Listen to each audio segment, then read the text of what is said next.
వినాశాయ చ దుష్కృతం ధర్మ సంస్థాపనార్థాయ సంభవామి యుగే యుగే. దీనికి అర్థం ఏంటంటే సాధువులను ఉద్ధరించడానికి,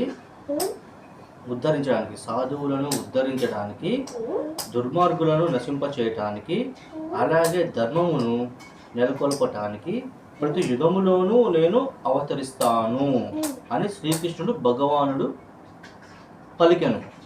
అంటే సాధువులను అంటే మనల్ని ఉద్ధరించడానికి, మనల్ని పాలించడానికి, దుర్మార్గులు అంటే దొంగలు వాళ్ళని నిర్మూలించడానికి అంటే నాశనం చేయడానికి. దొంగలు ఉంటారు, దొంగతనం